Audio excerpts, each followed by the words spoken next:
जनूबी अफ्रीका आलमी अदालत इंसाफ में चला गया, उसे ये एहसास हो रहा है कि फ़लस्तीन में गज़ा में जो कुछ हो रहा है वो गलत है, इसराइल को रोकना चाहिए और यह अक़वाम मुत्तहिदा के कन्वेंशन की भी खिलाफ वर्जी है। तो इस पर जो दीगर ममालिक की खामोशी है, मुस्लिम ममालिक की और दुनिया की बड़ी ताकतों की, वो किस हद तक हैरान कुन है, अफसोसनाक है। क्या कहेंगे अब इस मामले का क्या नतीजा निकलेगा? जी हाँ, आप सही कह रहे हैं। अफसोसनाक किस्म की सूरत हाल है। देखिए, स्पेशली जब हम मुस्लिम उम्मा की बात करते हैं, 194 दुनिया में ममालिक हैं और 57 मुस्लिम कंट्रीज हैं।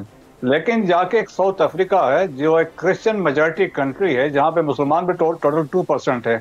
वहां से एक ऐसा स्टेप लेना और जिस डेलिब्रेशन के साथ उन्होंने इस केस को लेके गए हैं, 84 पेजेस का उन्होंने अपना केस बनाया, पिटिशन जो उन्होंने फाइल की इंटरनेशनल कोर्ट ऑफ जस्टिस में, विद तमाम इसमें लॉजिक के साथ। और उन्होंने, वो कहते हैं लोग कि उन्होंने वो चीज़ें कोट की हैं जो इनके इजरायली कैबिनेट के लोग क्लेम करते रहे कि, और बेसिक जो फोकस है दैट इज ऑन जेनोसाइड। और इन्होंने कवर किया है कि 1948 का जो कन्वेंशन हुआ था इमीडिएटली आफ्टर वर्ल्ड वार 2, जिसमें एक बात की गई थी, ह्यूमन राइट्स की बात की गई थी और जेनोसाइड के अगेंस्ट ये कन्वेंशन बना था और जिसमें बहुत सारे ममालिक ने उस वक्त साइन किए थे। So lead role South Africa ने लिए है, लेकिन अनफॉर्चुनेटली मुस्लिम ममालिक में से किसी ने इसमें कोशिश नहीं की है और होना तो यही चाहिए था।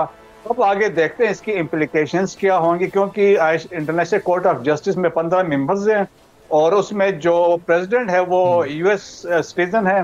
बाकी में इस पर जो डिसीजन होगा, इसकी इम्प्लीकेशंस की यहाँ तक बात है। देखें कि 1986 में भी इंटरनेशनल कोर्ट ऑफ जस्टिस ने एक डिसीजन दिया था for American involvement in Nicaragua, तो उसका एज सच इम्प्लीमेंट वो डिसीजन नहीं हुआ।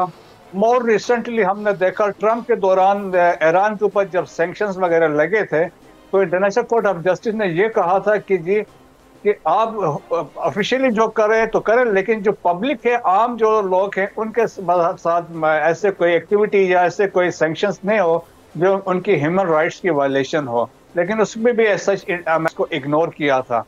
लेकिन इसकी ओवरऑल जो इम्प्लीकेशन हम कह सकते होगी वो इंटरनेशनल एम्बेरसमेंट होगी इजराइल के लिए, कि यहाँ से भी एक किस्म का स्टैंप लगेगा कि इजराइल जो है इन्वॉल्व है जेनोसाइड ऑफ पैलेस्टीनियन गजा में खास तौर पे।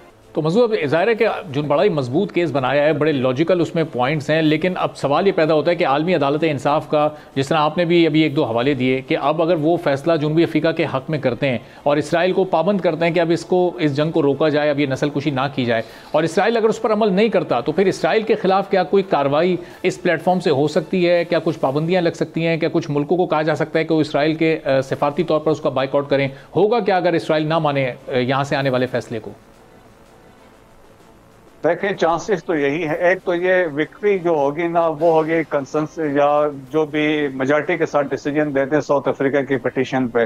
एक तो वो आप कह रहे हैं एट सिंबॉलिक है, मॉरल विक्ट्री होगी, और एक इंटरनेशनल एम्बेरसमेंट जिस तरह मैंने कहा वो होगी। लेकिन at the same time United states के जो नेशनल सिक्योरिटी के जो स्पोक्स पर्सन है जॉन किर्बी, उन्होंने ये कहा है कि ये जो एक्शन जो लिया है step by south Africa, it is counter productive, इससे कुछ नहीं होगा। सो उससे आप पता चल सकता है कि इंटरनेशनल कम्युनिटी स्टैंड्स वेयर और इनका क्या वो आगे करने जा रहे हैं।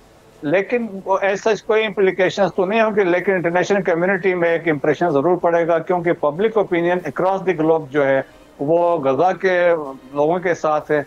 तो वो इसका एक इम्पॉर्टेंट जो फैक्टर होगा। इसके साथ साथ ये हो सकता है मुस्लिम कंट्रीज में भी कोई हो सकता है कि इसके ऊपर से दोबारा कोई एक अपना जोर के साथ या आगे एक वो नई एक जहद के साथ कोई एक्टिविटी जनरेट करें अगेंस्ट एट्रोसिटीज बाय इजराइल जो गजा में वो कर रहे हैं। तो तवक्को की जा सकती है कि इसमें कोई पॉजिटिव इसके आउटकम होगी, लेकिन इम्प्लीकेशन यकीनन जरूर होगी। सब्सक्राइब करें और बेल दबाएं ताकि कोई खबर रह न जाए।